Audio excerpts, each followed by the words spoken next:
Doutor Luiz, eu queria que o senhor esclarecesse um pouquinho sobre a questão do aparelho. O que a gente demonstrou aqui é o aparelho que o senhor usa, inclusive, aqui na clínica. E hoje em dia tem muito fácil acesso a esses aparelhos digitais. Então, o que eu queria que o senhor assim, falasse sobre a precisão?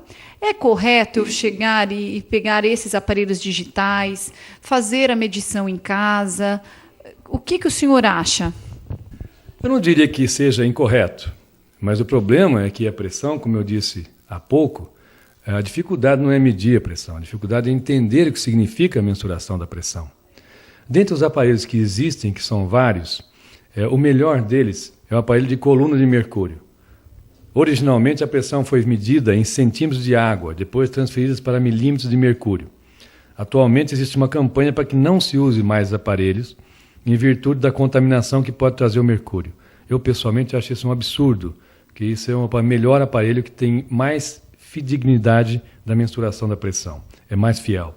Outro aparelho muito usado e recomendado hoje é o aparelho com manômetro. O manômetro é um reloginho que mede a pressão e que frequentemente pode descalibrar. Pra você ter uma ideia, aí se usa esse aparelho de mercúrio para calibrar o aparelho então de manômetro. E o terceiro aparelho é o digital, pelo menos é o mais comum que se usa hoje. O aparelho realmente ele tem a sua validade, é um aparelho bastante sensível, mas ele modifica até pelo sensor. Você tem que colocar o sensor em cima da artéria. Ele modifica pelo tamanho, pelo volume do braço ou do punho, quando é medido de punho, alguns até de dedo. Então isso tudo modifica muito. Eu já fiz alguns testes no consultório e não posso usá-los, porque a modificação é muito grande de acordo com a modificação da espessura do braço do paciente. Aparelhos para gente de maior envergadura tem até um fator de correção, os aparelhos mais perfeitos. Então essa mensuração em casa, ao mesmo tempo que pode ser uma grande solução, pode criar um grande problema. As pessoas acabam criando uma verdadeira mania de medir a pressão, de manhã, de tarde, de noite, saber quanto está, doutor, aumentou para 2, vou tomar um remédio, não toma. E temos que saber que você põe o pé em 2 canoas, você vai cair na água. Uma delas tem que estar fixa, o pé tem que ser um no apoio do trapiche, outro na canoa. Então, se eu não tiver o remédio sob controle, eu nunca vou controlar a minha pressão.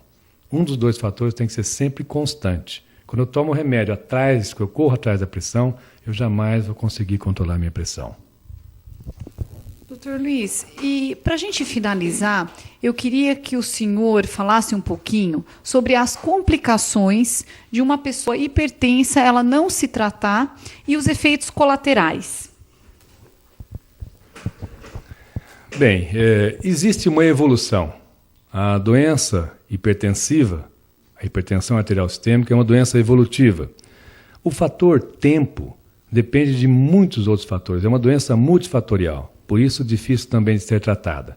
Mas, inevitavelmente, algumas pessoas em 1, outras em 5, outras em 10 anos, vão evoluir conforme eu vou lhes explicar agora. Então, primeiro, eu tenho um cidadão, um indivíduo, que é o meu paciente, que tem simplesmente a pressão alta. Então ela manifesta só com o aumento da cifra que eu só posso detectar medindo a pressão. Não tem mais nenhum problema. Com o passar do tempo, nós sabemos e já vimos que a pressão é a força que o coração bombeia o sangue. Máxima, mínima. Máxima, mínima. Quando eu faço mais força e o coração é um músculo, eu fazendo mais força, o meu músculo aumenta. Portanto, com o tempo, o coração vai aumentar. Chama-se isso hipertrofia. Então, conforme o coração, vemos aqui o corte de um coração de tamanho normal, né? Então, ele vai aumentando a pressão, ele vai aumentando a sua força muscular, começa a aumentar a espessura da parede. Essa é a tal da hipertrofia. Você diz, ótimo, meu coração fica mais forte.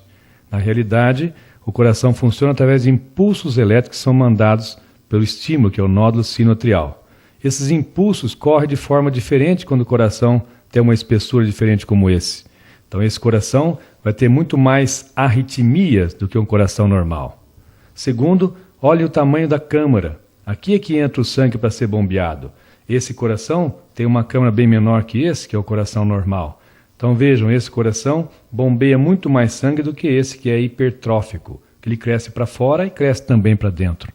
Por isso, no paciente hipertenso, eu faço, além da minha mensuração, um eletrocardiograma, que me diz, em princípio, se ele está tendo uma sobrecarga, o aumento da força para o coração fazer a circulação atuar, e um raio-x de tórax, que me diz se tem ou não um aumento da área do coração. Esse é a segunda etapa. Se eu pego um indivíduo, um paciente, na primeira etapa, onde tem só a pressão alta, é facilmente controlado e ele fica normal. Numa segunda fase, onde tem hipertrofia do coração, como aqui, hipertrofia cardíaca, e essa hipertrofia, esse indivíduo é tratado, a pressão volta ao normal. Com o passar do tempo, o coração, sendo um músculo, também volta ao normal. Então ele pode ser revertido, a doença hipertensiva. Numa terceira fase, se esse indivíduo não trata, nem na primeira vez que tinha só a pressão alta, na segunda que tinha pressão alta mais uma hipertrofia, vamos usar o exemplo que o indivíduo trabalha como um saqueiro, ensacador. Ele faz força, o braço fica desse tamanho. Ou alguém que vai à academia. Se ele para de fazer exercício, o músculo volta ao normal. Então, esses dois são reversíveis. Numa terceira fase, se ele não tratar ou se a evolução continuar, o coração, depois que nós vimos, manda menos sangue. Vamos usar só esse detalhe, fica mais fácil entendermos. Os órgãos vitais, como o cérebro, os pulmões, os rins, recebem menos sangue. Vamos usar o rim para dizer da nefropatia hipertensiva. O rim é um filtro. Recebendo menos sangue, ele vai lutar para que o organismo mande mais sangue para ele poder funcionar. Então ele vai liberar na corrente sanguínea substâncias que vão aumentar a pressão para aumentar o fluxo de sangue. Veja que então a partir daí o nosso organismo começa a trabalhar contra nós mesmos. Então num primeiro momento, tratar da pressão é simplesmente controlar as cifras pressóricas. No segundo momento é cuidar das cifras para que o coração que está inchado volte a ficar normal. Num terceiro momento eu posso controlar a pressão, mas não posso mais desfazer as lesões que existem no rim, no olho, na retina, no coração, no pulmão e assim por diante. Daí a importância de tratar-se precocemente a pressão arterial. E daí muitos cardiologistas hoje começam a tratar a pressão antes que ela seja pressão alta. Por isso as cifras de pressão têm muita discussão que seria normal. Hoje faz o tratamento para prevenir, para poupar o coração. Não raramente nós vemos isso com principalmente os cardiologistas. Então o indivíduo que tem a pressão que ainda não seja pressão alta, aos 60 anos eu tenho 14 de pressão média, esse indivíduo às vezes acaba sendo tratado para poupar o coração e evitar que essas coisas aconteçam. Chegamos no final de mais um programa Saúde no Ar. E pena que esse assunto que hoje nós discutimos aqui sobre hipertensão arterial é um assunto bastante extenso. Inclusive, nós vamos voltar a falar novamente dele em outro programa. E agradeço a presença do Dr. Luiz Carlos Mazo, que ajudou a esclarecer sobre esse assunto. Viu, Dr. Luiz? Eu aqui agradeço a possibilidade de participar de um programa como esse e estou à disposição para outros programas. Portanto, muito obrigado a você e a vocês, telespectadores da TV Cambé e do programa Saúde no Ar. E aqui fica à disposição, o Dr. Luiz, a maioria aí de vocês conhecem, e está aqui pronto para consultar e tirar mais dúvidas para vocês sobre esses e outros assuntos. Um abraço, espero que vocês estejam gostando e até o próximo Saúde no Ar.